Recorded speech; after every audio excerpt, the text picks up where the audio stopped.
합동 예장 종신 TV 신학 및 신앙 해설 가이드 시작합니다. 저는 사자 김명중 목사입니다. 여러분들 지금도 아직 유튜브나 이런데 들어가셔서 합동 예장 종신을 TV를 검색을 하셔서 구독과 좋아요 알림 설정을 해주지 않는 분이 대부분이고, 어떤 분은 좋아요만 합니다.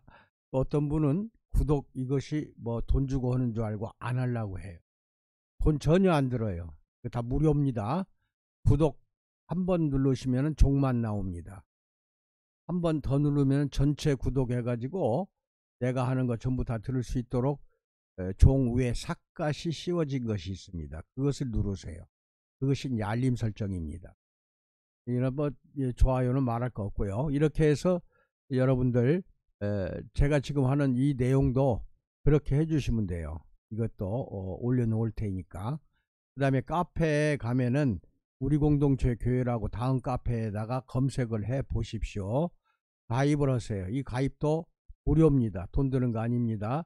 그럼 거기에 신학과 신앙 자료들이 많이 있으니까 여러분 것으로 소유하시기 바랍니다.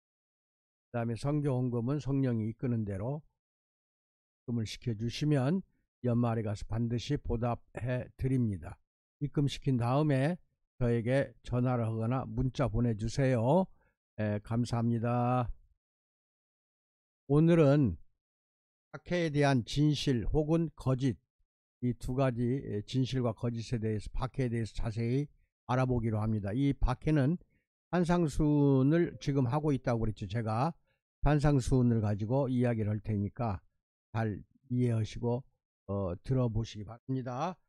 예수님은 박해에 관한 말씀을 하시면서 그분의 제자들이 겪는 고난이 다 박해가 아님을 분명히 말씀했습니다. 예수님은 의를 위하여 박해를 받은 자는 복이 있나니라고 말씀하신 뒤에 나로 말미암아 라는 말을 합니다. 나로 말미암아 박해를 받는 사람들을 축복하신 것입니다. 옳은 일을 하기 위해서 혹은 하나님의 편에 서기 위해서 고난을 받을 때 복을 받는다는 것입니다. 의와 옳은 일, 하나님 또는 예수님 편에 서서 고난받을 때 복 받는다. 그런데 종종 자신의 어리석음이나 자신의 어리석음 또는 불의한 행동으로 인하여 고생을 하면서도 박해를 받는다고 주장하는 크리스천들이 너무 많아요. 분명히 예수님은 의를 위하여 박해를 받는 자들에 대한 말씀만 하시는 것입니다. 그것도 나로 인하여 그렇게 이야기하잖아요. 나로, 예수님으로 인하여 박해받는 자, 의를 위하여 박해받는 자. 하지만 자신의 잘못으로 고난을 겪는 크리스천들도 많다는 것입니다. 존 스토트 목사에 따르면 박해는 간단히 말해 양립할 수 없는 두 가지 체계의 충돌이 박해라고 합니다. 양립해서 같이 갈 수 없는 두 가지 체계가 서로 충돌이 벌어지면은 박해를 당한다는 것입니다. 예수님이 산상수훈을 통해서 제시하신 가치체계는 세상의 가치체계와 완전히 상반되며 양립되어 있는 것입니다. 세상 가치와 산상수훈을 통해서 제시하신 가치체계와 전혀 다르다는 겁니다. 따라서 누구든지 예수님의 길을 따르는 사람은 오해와 비방과 박해를 당할 각오를 해야 한다는 것입니다. 마음가짐을 이 시간에 새롭게 하십시오. 그래서 흔히 박해는 진정한 믿음의 증거로 여겨지는 것이 박해입니다. 마르틴 루터도 고난을 참된 교회의 핵심 특징 중 하나로 꼽았습니다. 마르틴 루터도 고난, 이것은 참된 교회의 특징이라는 것입니다. 하지만 참된 크리스천처럼 보이기 위해 전혀 박해가 아닌 것을 박해라고 주장하는 사람들이 적지 않습니다. 오늘날 이런 현상은 두 가지 모습으로 나타나는데요. 첫째, 한때 기독교가 누리던 특권이 줄어들고 있는데, 예를 들면 공적인 영역에서 기도나 기독교의 상징물이 지금 사라지고 있는 미국 같은 경우가 그런 경우가 되겠습니다. 이런 특권의 상실을 박해로 착각할 수가 있습니다. 그건 특권이었거든요. 그것이 상실을 박해라고 해서는 안 된다는 것입니다. 둘째로 우리는 많은 이들이 문화적 정치적 힘을 얻고자 희생자를 자처하는 이상한 시대에 지금 살고 있습니다. 오늘날 우리나라가 더 심각해졌어요. 가지고 자기들이 문화나 정치에 가깝게 해가지고 그 정치적인 사람들 위정자들과 함께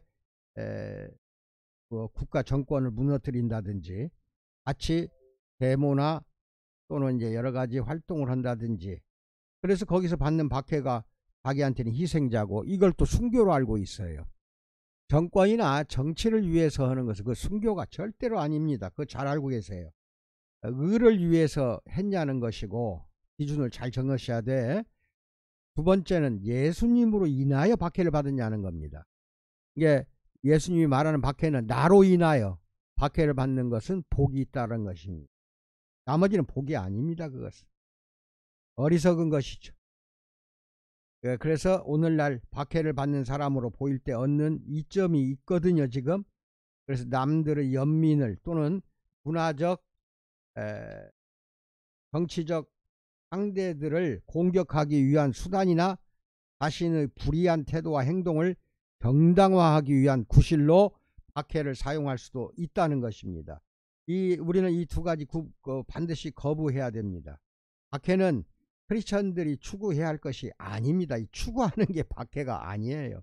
박해는 세상의 특권이 아닌 하나님 나라를 구할 때 찾아오는 부수적인 결과가 박해가 따라오는 것입니다.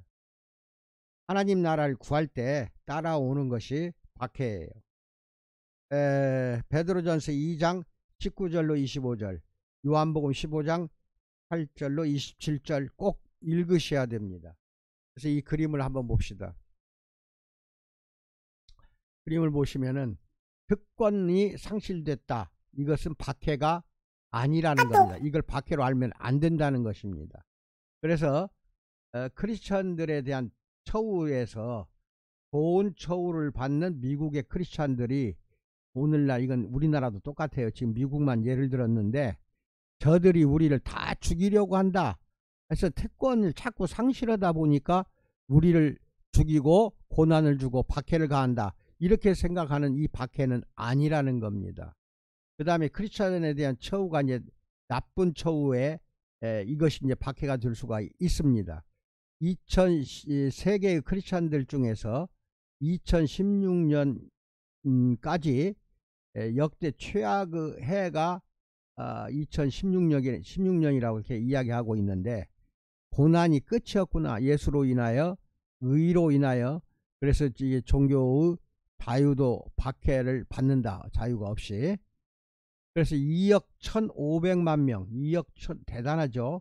그 크리스천들이 심한 혹은 매우 심한 혹은 극심한 지금 박해를 받고 있는 상태라는 것도 우리는 잘 알고 있어야 됩니다. 2억 1,500만이라면은 대단한 사람들입니다. 이런 사람들이 종교를 믿었다는 거, 예수를 빨리 부인하고 부정하지 않으면 안 된다는 거, 이런 걸로 인하여 기독교를 빨리 버리라는 거, 그리고 이슬람을 믿으라는 거, 박해받는 경우가 엄청나게 지금도 이어지고 있습니다. 2020년 지금도 2016년이 역대 최악의 해라고 하는데, 갈수록 더 이것이 심해지고 있다는 것도 우리는 알고 있어야 된다는 것입니다. 여러분이 나는 박해받는다 하면은 뭐 교회 약간의 뭔가 예를 들어서 이번에 코로나19로 인하여 예배를 못하게 막았죠. 다 지금도 대면 예배는 하지 않는 게 좋다고 하는데, 이걸 박해로 알고 있어요. 그건 박해가 아닙니다. 생명을 살리기 위해서 정부가 하는 거에 대해 우리가 협조하는 것입니다. 우리가 대면 예배로 하다가 예를 들어서 성가대에서 많이 번졌죠. 이번에도 그렇게 해서 코로나19가 교회에 나가서 걸렸다고 합시다. 그러면은 내 가족부터가 피해자가 되고, 나로 인하여 내가 걸려서 이웃이나 그 사회에 엄청나게 전파해서 다른 사람의 목숨이나 생명을 해치기 때문에 이것은 우리 주님의 뜻이 아니라는 것입니다. 정부에서 대면 예배하지 말라고 한다고 해서 박해가 아니라 스스로 이것은 코로나가 심할 때에는 자중해서 다른 사람의 생명을 먼저 사랑하는 우리가 돼야 한다는 것이 제 기본적인 뜻이고, 이것이 아무리 기도해도 그것은 주님의 뜻일 수밖에 없다는 것입니다. 왜? 다른 사람의 생명을 살리는 것이기 때문에 코로나19 유행병이 심할 때에는 우리가 주의하고 스스로 조심해서 다른 사람에게 피해를 주지 말라는 것입니다. 예배하지 말라, 그건 박해가 아니에요. 이런 경우에는 영상 예배도 있고 비대면 예배도 있으니까 그런 식으로 하라는 것입니다. 그런 것을 잘 알고 정부 시책도 우리가 따라야 한다. 거기에 대한 성경구절은 로마서 13장 1절로 2절 반드시 읽으세요. 지금 세상 권세에 우리는 복종을 해야 되는데, 그 세상 권세를 세운 것은 하나님이기 때문에 복종하지 않으면은 하나님을 멸시하는 것이고, 그로 말미암아 스스로 자멸한다, 자취한다, 심판을 또는 징계를 받는다는 뜻입니다. 그러니까 이런 부분도 우리 2000년 전 바울 사도가 한 말이라고 하지 마시고 하나님이 우리에게 주시는 뜻 있는 말이라는 거 잘 알고 계시기 바랍니다. 자, 코로나19 잘 이겨냅시다. 번성하고 샬롬합시다. 감사합니다.